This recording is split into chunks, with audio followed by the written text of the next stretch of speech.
Now let's move to our next segment, जो कि हमारा AMA सेशन है, जिसमें आप लोगों के जो आप लोगों ने कमेंट के जरिए हमसे सवाल पूछे हैं वो सवाल हम आपके लेंगे। और आप सभी से ये मेरी गुजारिश भी रहेगी कि और भी आप अपने सवाल, जो भी आपका कोई डाउट रहता है गोल्ड ETF को लेकर, वो आप हमसे पूछ सकते हैं। तो सबसे पहला सवाल है हमारा रविंद्र कुमार का, जो पूछ रहे हैं कि जो गोल्ड ETFs है क्या वो फिजिकल गोल्ड के द्वारा बैक्ड होते हैं? वरुण जी क्या आंसर करना चाहेंगे? जी बिल्कुल, ये बहुत ही समझदार सवाल है मैं कहूँगा, क्योंकि आप कहीं पे भी इन्वेस्ट कर रहे हैं तो उसके पीछे सिक्योरिटी तो होना चाहिए, राइट? क्योंकि सिक्योरिटी का आपको अगर कुछ हो जाए मार्केट में तो आपको सिक्योरिटी बेचना आना चाहिए। तो जैसा मैंने बताया, आप जो भी गोल्ड ETF लेंगे, भले ही आप हमने बताया 1/100 ग्राम से, तो अभी 7800 चल रहा है, आप 78 रुपीज़ का एक यूनिट होता है, उतने से आप इन्वेस्ट करना शुरू कर सकते हैं। और जितना भी आप निवेश करेंगे उतना की उतना गोल्ड अब 99.5% प्योरिटी का फ्रॉम सर्टिफाइड जो गोल्ड प्रोवाइडर्स हैं उनसे लेके हम SBI SG कस्टोडियन है उसके वॉलेट में हम ट्रांसफर कर देंगे। और वो गोल्ड भी कम्प्लीटली इंश्योर्ड है, तो is completely backed by physical gold. And उसमें कोई भी किसी भी तरह का, क्योंकि ये प्रोसेस पूरा सेबी ने रेगुलेट किया है, सेबी ने पूरा प्रोसेस सेटअप गाइड किया है AMCs को सेटअप करने में, तो इसमें किसी भी तरह का रिस्क हमको नहीं लगता है। और कई समय से ऑपरेट भी कर रहा है और यही मार्केट पार्टिसिपेंट है जो इसको ऑपरेट करते हैं, तो हमें इसमें बहुत कम, लिमिटेड, ऑलमोस्ट इम्पॉसिबल रिस्क लगता है किसी भी तरह के एसेट का लॉस होने का। बिल्कुल रविंद्र जी, जो आपका जवाब है हाँ, गोल्ड ETF बैक्ड होते हैं फिजिकल गोल्ड के द्वारा। अगला सवाल है तारक पहाड़ी का, ये पूछ रहे हैं कि क्या इसमें कोई लॉक इन पीरियड भी है? नहीं, इसमें कोई लॉक इन पीरियड नहीं रखा है हमने, कोई एग्जिट लोड भी नहीं है। आप 500 रुपीज से इन्वेस्ट करना शुरू कर सकते हैं NFO में। NFO के बाद आप अगर जब लिस्ट हो जाए स्कीम तब आप एक यूनिट से भी शुरू कर सकते हैं। और इसमें कोई एग्जिट लोड नहीं है, कोई लॉक इन नहीं है, आप कभी भी एग्जिट कर सकते हैं और कभी भी एंट्री कर सकते हैं। तो आप कभी भी एंट्री कर सकते हैं, कभी भी इसे एग्जिट ले सकते हैं, कभी भी बेच सकते हैं। अगला सवाल है मंगल सिंह का, वो पूछ रहे हैं कि ये ETF एंजल वन में नहीं दिख रहा है, क्या करूं? हम लोग एंजल वन से बात करेंगे। जहां तक मुझे लगता था कि ये शायद अवेलेबल है, पर मैं अभी, हम लोग इस कॉल के इमीडिएटली बाद हम एंजल वन से बात करके पता करते हैं। पर आप एक बार सर्च करिए, मोस्ट लाइकली अवेलेबल होना चाहिए। मंगल सिंह, आई होप आपको अपना जवाब मिल गया होगा। उसका दूसरा ये भी है कि आप growmf.in, जो ग्रो AMC का वेबसाइट है, उसके थ्रू भी आप जाके इन्वेस्ट कर सकते हैं। पर अगर आप किसी ब्रोकर के साथ है तो उन्हीं के साथ रहिए। मैं इसमें हम चेक करके उसको अवेलेबल कराते हैं। अगला जो सवाल है वो लीलावती पाटिल का है, और ये पूछ रही है कि क्या इसमें इन्वेस्ट करने के लिए डीमैट अकाउंट का होना बहुत ज़रूरी है? डीमैट अकाउंट के बिना क्या हम इसमें इन्वेस्ट नहीं कर सकते? क्योंकि डीमैट अकाउंट में इन्हें काफ़ी प्रॉब्लम हो रही है। जी, मैं समझता हूँ इस बात को। देखिए, बहुत इंटरेस्टिंग सवाल है और कई सारे इन्वेस्टर्स हमसे पूछते हैं। तो ETF जो है, अगर आप ETF में इन्वेस्ट करना चाहते हैं तो उसमें डीमैट अकाउंट का होना बहुत ज़रूरी है, क्योंकि डीमैट अकाउंट के बिना आप ETF में इन्वेस्ट नहीं कर सकते, क्योंकि मार्केट ट्रेडेड है। इसके सिक्योरिटीज बनते हैं जो आपके डीमैट अकाउंट में ट्रांसफर होते हैं। पर यही सवाल हमसे कई और निवेशकों ने भी किया था, तो उनके लिए हमने FOF भी लॉन्च किया है, जो कि गोल्ड म्यूचुअल फंड है। ये इसी ETF में ऐसे FOF माध्यम के थ्रू इन्वेस्ट करता है। आप उसमें भी इन्वेस्ट कर सकते हैं, उसमें डीमैट अकाउंट की जरूरत नहीं है। उसमें आप फिजिकल फोलियोज के थ्रू भी इन्वेस्ट कर सकते हैं, वो कई सारे म्यूचुअल फंड प्लेटफॉर्म्स पे अवेलेबल रहेगा। उसमें ब्रोकिंग अकाउंट होना भी जरूरी नहीं है। अगला जो सवाल है वो रोहन का है। रोहन पूछ रहे हैं कि क्या ETF गोल्ड में इन्वेस्ट करना वर्दी है? मैं इसके बारे में और भी ज्यादा डिटेल में जानना चाहता हूँ कि गोल्ड ETF का फायदा क्या मिलेगा आखिरकार मुझे। देखिए, गोल्ड, ये सवाल, आई थिंक ये सबसे पहला सवाल है, कई लोग ये जानना चाहेंगे कि गोल्ड ही में ही क्यों इन्वेस्ट करें, राइट? और जिस तरह से मैं बता रहा था कि देखिए, गोल्ड हम लोग हमेशा गोल्ड हम जब भी सोचते हैं, हम ज्वेलरी सोचते हैं, गोल्ड बार सोचते हैं, हमें ये जानना जरूरी है कि गोल्ड एक कंप्लीटली डिफरेंट एसेट क्लास है। एक इक्विटी होता है, एक डेट होता है, और गोल्ड इन सबसे कंप्लीटली कोरिलेटेड नहीं होता है, बिल्कुल अनकोरिलेटेड है। इसका मतलब ये होता है कि अगर इक्विटी ऊपर नीचे जाए, उससे गोल्ड के ऊपर नीचे जाने में कोई किसी तरह का असर नहीं पड़ता है। पर हमने जिस तरह से देखा है उसका ये है कि जब भी इक्विटी नीचे जाता है, जब भी कुछ रिस्क आती है सिस्टम में जिससे इक्विटी में काफी डाउनफॉल होता है, तब वही पैसा गोल्ड की तरफ मूव करता है। और क्योंकि डिमांड गोल्ड की बढ़ जाती है, तो गोल्ड के काफी अच्छे रिटर्न्स आते हैं। और ये करने के कारण गोल्ड हेज है, एक मार्केट का, आपका पोर्टफोलियो का एक हेज बना रहे हैं। अगर आपने 100 रुपए इन्वेस्ट किया है ओवरऑल मार्केट में, तो आप 5 से 25 रुपए, जितना भी आप कंफर्ट रहे, उसके हिसाब से गोल्ड में इन्वेस्ट करने की कोशिश का सोच सकते हैं। इसका एक एडवांटेज ये भी होता है कि हेज भी होता है, साथ ही साथ ये आपको लॉन्ग टर्म में भी निफ्टी 50 मार्केट जितने रिटर्न्स देता रहता है। इसका ऑफ कोर्स डिफरेंट टाइप्स पे डिफरेंट ओवरऑल रिटर्न होते हैं। तो जब आपको इक्विटी डाउन रहेगा तब गोल्ड ऊपर रहेगा, तो आपका पोर्टफोलियो पूरी तरीके से हेज रहेगा और कॉन्स्टेंटली बढ़ता रहेगा। और at the end of the day हम लोग सब यही चाहते रहे कि हमारा कितने भी हमारी रिस्क एपेटाइट बहुत ज्यादा हो, पर कोई भी अपने पोर्टफोलियो में नेगेटिव नहीं देखना चाहता है। तो सब लोग को मैं सभी निवेशकों को सलाह देता हूँ कि कुछ आप अलोकेशन गोल्ड में करें, बट ऑफ कोर्स अपने फाइनेंशियल एडवाइजर से कंसल्ट करके डिसाइड करें कि कितना अलोकेशन करना चाहिए। बिल्कुल। सो आई होप रोहन आपको अपना आंसर मिल गया होगा। गोल्ड ईटीएफ के फायदे आपने जान ही लिए हैं, किस तरीके से आपको इसमें फायदा मिल सकता है। अगला जो सवाल है प्रवीण जी का है, ये पूछ रहे हैं is it a dividend paying ETF? नहीं, देखिए ये ग्रोथ ईटीएफ होता है, इसमें डिविडेंड नहीं है। मतलब कि आप जितना भी निवेश करेंगे उसपे के आपको यूनिट्स मिल जाएंगे, वो यूनिट्स आपके डीमैट अकाउंट में क्रेडिट हो जाएंगे। डेली मार्क टू मार्केट होगा एलबीएमए के हिसाब से, किसी भी समय ये ट्रेड होता रहता है लाइव। इसमें डिविडेंड पे आउट नहीं होता है, पर आप कभी भी विड्रॉ कर सकते हैं इमीडिएटली, मार्केट में सेल कर सकते हैं। लिक्विडिटी इसकी बहुत हाई रखते हैं हम लोग वाया हमारे मार्केट मेकर के थ्रू। तो इसमें लिक्विडिटी का आपको प्रॉब्लम नहीं आएगा। तो dividend it's not a dividend paying option, but it's a market growth kind of an option. तो ग्रोथ ऑप्शन आपको यहाँ मिलेगा, लेकिन डिविडेंड पेइंग ऑप्शन यहाँ पे आपको नहीं मिलेगा। अगला जो सवाल है योगेश्वर का है। योगेश्वर पूछ रहे हैं कि इसकी रीओपन डेट क्या है और उसमें एक्सपेंस रेशियो क्या है। तो देखिए हमारा एनएफओ का पीरियड था 7 से 18 अक्टूबर ईटीएफ का, और हमारा जो एफओएफ का पीरियड है वो है 16 से 31 अक्टूबर। ईटीएफ का एलोकेशन हम लोग 24th या 25th अक्टूबर तक करने चाह रहे हैं। इसमें हमारे पास करीब 2 हफ्ते का समय मिलता है, पर हम एक ही हफ्ते के अंदर अपना एलोकेशन कंप्लीट करने की कोशिश करते हैं। सेकंड, हमारा जो एक्सपेंस रेशियो का आपने सवाल पूछा, वो हम लोग स्कीम में और कितने एयूएम आया उसके बाद ही डिसाइड करते हैं। बट यूजुअली क्योंकि ये इसमें स्कीम में एक्सपेंस रेशियो भी कैप्ड है कि ईटीएफ प्लस एफओएफ मिला के आप 1% से ज़्यादा नहीं रख सकते दोनों स्कीम का मिला के। तो यूजुअली इसमें काफ़ी कम एक्सपेंस रेशियो रहता है। तो हम लोग एक्सपेक्ट कर रहे हैं कि एनीवेयर बिटवीन 40 से 50 बिप्स 0.4% से 0.5% तक हम इसका स्कीम का एक्सपेंस रेशियो रखें। अगला जो सवाल है, कमेंट में नाम तो इनका मॉम्स लव लिखा हुआ है, लेकिन ये जानना चाह रहे हैं कि ग्रो ऐप के अलावा कोई भी किसी दूसरी ऐप से क्या हम इसमें इन्वेस्ट कर सकते हैं? जी, तो ईटीएफ में आप किसी भी अपने ब्रोकिंग, आपके किसी भी ब्रोकर के साथ आपका अकाउंट है उसमें आप इन्वेस्ट कर सकते हैं।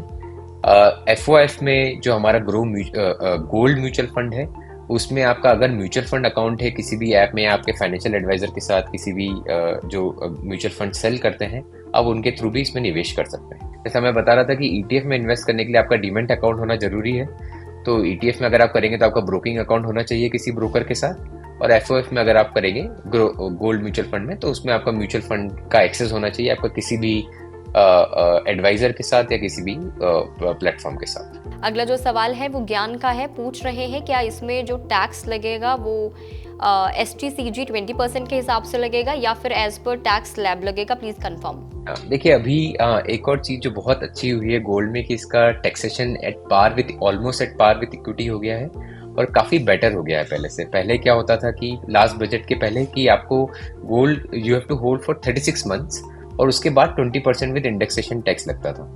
अभी सिर्फ अगर आपने 1 साल भी होल्ड किया तो आपको 12.5% विदाउट इंडेक्सेशन टैक्स लगेगा, जो कि एग्जैक्टली लाइक इक्विटी है, right. And this the best taxation in securities market, like अगर आप इक्विटी की तरह बोल रहे हैं तो।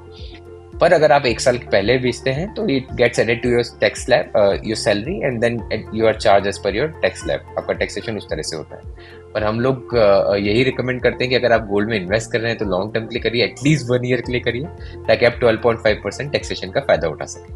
अगला जो इन्हीं के कमेंट पे किसी ने रिप्लाई करके लिखा है कि इस तरीके के गोल्ड ETF में स्मॉल अमाउंट के साथ इन्वेस्ट करने का कोई पॉइंट नहीं है, there won't be much gain and there will be more charges. Varun ji, इनको क्या जवाब रहेगा आपका? देखिए चार्जेस आपके जब भी आप AMC के थ्रू और हमारे थ्रू आप इन्वेस्ट करेंगे तो चार्जेस तो आपके फिक्स्ड हैं। चार्जेस आपके एक्सपेंस रेशियो पे बेस्ड हैं। इसका हमेशा जो पोर्टफोलियो आप कितना अमाउंट इन्वेस्ट करना चाहते हैं ये बहुत पर्सनल टू पर्सन डिपेंड करता है। अगर किसी का 1 लाख का पोर्टफोलियो है तो 5,000 भी इन्वेस्ट करेगा, किसी का अगर 10 लाख का पोर्टफोलियो तो 50,000 भी इन्वेस्ट कर सकता है, राइट। तो वो डिपेंड करता है कि यूजर आप किस निवेशक किस तरह से इन्वेस्ट करना चाहते हैं।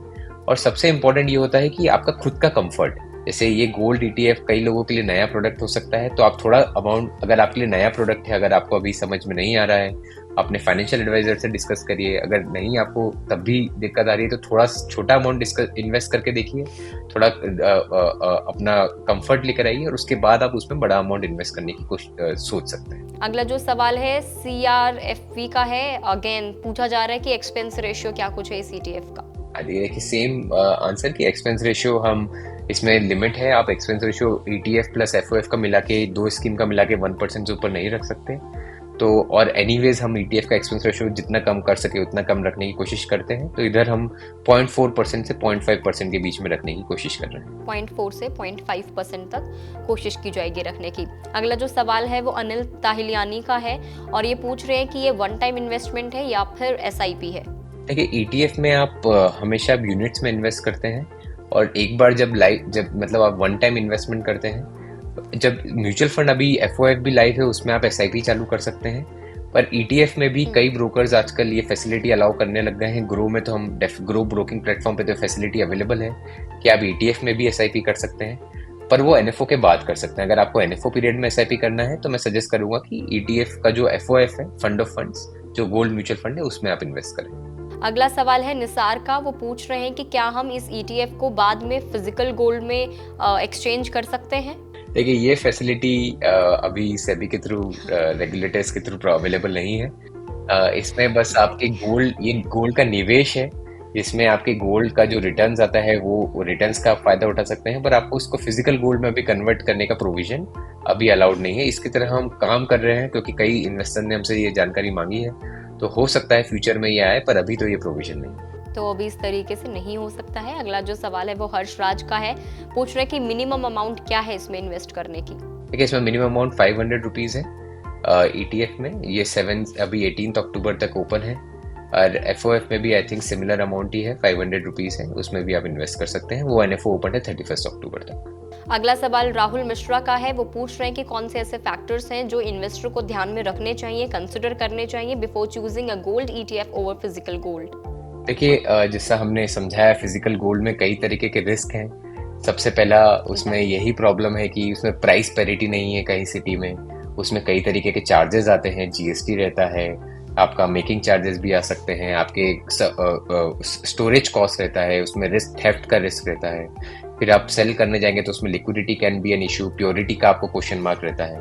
वर्सेस ETF में आपके सारे क्वेश्चंस का आंसर AMC ने ही कर रखा है। जैसे हम ही लोग टेक केयर करते हैं, हम लोग 99.5% प्योरिटी का लेते हैं, कोई किसी तरीके के कोई एक्स्ट्रा ट्रांजेक्शन चार्जेस नहीं है AMC के थ्रू, तो उसमें आप निश्चिंत होकर इन्वेस्ट कर सकते हैं और गोल्ड के जो इंक्रीज होगा प्राइसेस उसका फायदा आप उठा सकते हैं। बिल्कुल। अगला सवाल है सोनू जायसवाल का, वो पूछ रहे हैं कि ग्रो गोल्ड ETF किस तरीके से इंश्योर करता है लिक्विडिटी को इन्वेस्टर्स के लिए। देखिए हर AMC और एटलीस्ट हम लोग क्या करते हैं, ये हमारा 4th ETF है जो हम लॉन्च कर रहे हैं, और हर ETF में हमने मार्केट मेकर रखा है। मार्केट मेकर का ऑब्जेक्टिव ये होता है कि अगर कोई भी इन्वेस्टर, निवेशक जो स्कीम में या तो अपना यूनिट्स खरीदना चाहे या बेचना चाहे और दूसरे निवेशक नहीं है जो उसके अगेंस्ट अपने इसकी यूनिट्स प्रोवाइड कर रहे हैं, तो वो मार्केट मेकर वो यूनिट्स प्रोवाइड करता है और वो AMC के साथ सेटल कर लेता है। तो इसमें at any point of time AMC complete liquidity provide करता है और वही हम भी लिक्विडिटी प्रोवाइड करेंगे। अभी भी आप देखिए हमारे 3 ETFs लाइव है जो काफ़ी लिक्विड है। इसी तरह से हम गोल्ड ETF में भी लिक्विडिटी प्रोवाइड करेंगे अपने इन्वेस्टर्स को। बिल्कुल। अगला जो सवाल है, नाम इनका इसमें मेंशन नहीं है, लेकिन इनका सवाल ये है कि NFO को कितने टाइम तक के लिए होल्ड कर सकते हैं, क्या ये इनका फ्यूचर प्लान बन सकता है? जी NFO में कोई देखिए NFO अभी 18th को खत्म हो जाएगा ETF का, FOF का 31st, और उसके बाद अलोकेशन में करीब 5 से 6-7 दिन हम लोग लेते हैं वर्किंग डेज। उसके बाद कोई एग्जिट लोड नहीं है, आप कभी भी एग्जिट कर सकते हैं। ये स्कीम हमने एकदम ओपन रखी है, कभी भी आप एंट्री कर सकते हैं। तो आप इसको, पर हम रिकमेंड करते हैं कि एटलीस्ट जैसे हमने बात किया कि गोल्ड में लॉन्ग टर्म में काफ़ी बेनिफिट है, हेज है, टैक्सेशन के एडवांटेजेस, तो आप एटलीस्ट अगर आप निवेश करना चाहते हैं तो एटलीस्ट 1 ईयर के लिए सोच के आइए। लॉन्ग टर्म में भी आप देख सकते हैं डिपेंडिंग ऑन कि आपका रिस्क प्रोफाइल क्या है और मार्केट की सिचुएशन क्या है उस समय, पर एटलीस्ट आप अगर निवेश अभी करना चाह रहे हैं तो 1 साल के लिए सोच के रहिए। 1 साल तक का आप अपना कम से कम सोच के चलिए कि आपको 1 साल तक के लिए इसमें इन्वेस्टेड रहना है। अगला जो सवाल है अनुराज कुमार का है, वो पूछ रहे हैं कि गोल्ड को अक्सर हेज माना जाता है against inflation, so how does the grow gold ETF perform in high inflation environments? हाँ, देखिए बहुत स्मार्ट सवाल है और ये कई स्मार्ट इन्वेस्टर्स को समझ में भी आता है कि जब भी इन्फ्लेशन आता है, और इन्फ्लेशन देखिए किस कारणों से आता है, कि अभी तो इन्फ्लेशन आ रहा है क्योंकि सेंट्रल गवर्नमेंट ने काफ़ी पैसा पंप किया है कई जगह की कंट्रीज की सेंट्रल गवर्नमेंट ने, और उसके कारण प्राइसेस इंक्रीज हुए हैं। और जब भी इन्फ्लेशन आता है तब हमने देखा है कि गोल्ड के प्राइसेस भी बढ़ते हैं इन्फ्लेशन के साथ में, और इन्फ्लेशन का हमेशा मतलब हेज की तरह आप उपयोग कर सकते हैं। और ये हिस्टोरिकली हमने सारे टाइम्स पे होते हुए देखा है। तो जब भी अगर आप इन्फ्लेशन से वरीड हैं, आपको लग रहा है कि बहुत ज़्यादा इन्फ्लेशन आ रहा है, तब आप गोल्ड में इन्वेस्ट करने का नज़रिया बना सकते हैं। बिल्कुल। अगला जो सवाल है वो राम का है। राम दिनेश पूछ रहे हैं कि गोल्ड ETF सेल करने के बाद पैसे बैंक अकाउंट में जाता है या ग्रो अकाउंट में? देखिए, इसमें ग्रो अकाउंट का कोई लेना देना नहीं है। आप जिस भी ब्रोकर के थ्रू इन्वेस्ट कर रहे हैं, आप ग्रो के ETF में उस ब्रोकर के थ्रू इन्वेस्ट करेंगे। जब भी आप सेल करेंगे तो उस ब्रोकर का आपका जो पूल अकाउंट होगा, उस पूल अकाउंट में आपका पैसा आएगा, जो कि आप बैंक में कभी भी निकाल सकते हैं। पर अगर आप म्यूचुअल फंड में इन्वेस्ट करेंगे, जो कि ग्रो का गोल्ड म्यूचुअल फंड है, उसमें आप जब भी सेल करेंगे तो पैसा डायरेक्टली ग्रो AMC के से आपके बैंक अकाउंट में आ जाएगा। बिल्कुल। तो आपके बैंक अकाउंट में ये पैसा आएगा, तो आप निश्चिंत रहें, आपको इसमें घबराने की कोई ज़रूरत नहीं है। हाँ, मैं इसमें फिर से क्लैरिफाई करना चाहूँगा। म्यूचुअल फंड में अगर आप इन्वेस्ट कर रहे हैं तो वापस रिफंड रिडीम करते हैं तो आप तो सीधे बैंक अकाउंट में आता है। ETF में अगर आप कर रहे हैं तो रिडीम करके आपके ब्रोकर के पूल अकाउंट में आता है, जहाँ से आप बैंक में पैसा ले सकते हैं। और कोई भी ब्रोकर हो सकता है। कोई भी ब्रोकर हो सकता है इसमें। अगला जो सवाल है आदित्य का है, वो पूछ रहे हैं कि what about liquidity issue, would it be easy to sell after investment? जी बिल्कुल, हम ये कंप्लीट इंश्योर करेंगे। ये AMC का हमारा रिस्पॉन्सिबिलिटी रहता है। आप हमारा ट्रैक रिकॉर्ड देख सकते हैं। हमारे 3 ETF लाइव है अभी ऑलरेडी मार्केट में, तीनों में कंप्लीट लिक्विडिटी हमने प्रोवाइड कर रखी है। और इसी तरह से हम ग्रो गोल्ड ETF में भी इंश्योर करेंगे कि इन्वेस्टर्स को कंप्लीट लिक्विडिटी मिले। बिल्कुल। अगला जो सवाल है वो रंजीत का है। पूछ रहे हैं कि why not SGB instead of ETF, जिसमें हमें SGB में तो 2.5% का इंटरेस्ट भी मिलता है apart from returns too on gold. देखिए, ये सही सवाल है, पर SGB का अगर आप देखें किस तरह से चल रहा है, तो अभी इस फाइनेंशियल ईयर में कोई नया ट्रांच नहीं आया है। लास्ट ट्रांच Feb 2024 में था। सेकेंड, अगर आपके SGB यूनिट्स हैं, आप मार्केट में देख सकते हैं कि उनको लिक्विडेट करने में थोड़ा सा इश्यूज रहते हैं, राइट? तो SGB is a good model और it use to be good, पर अभी मुझे लगता है कि थोड़े उसमें चैलेंजेस हैं। इसलिए अगर आप गोल्ड में सिंपल तरीके से इन्वेस्ट करना चाहते हैं विदाउट वरी कि हम कैसा सेल करेंगे, कब कहाँ पे बाय अगर हमको करना है इमीडिएटली ट्रेड, तो उसमें कुछ प्रॉब्लम नहीं आना चाहिए। तो गोल्ड ETF बहुत ग्रो का gold ETF is one of the best ways to invest.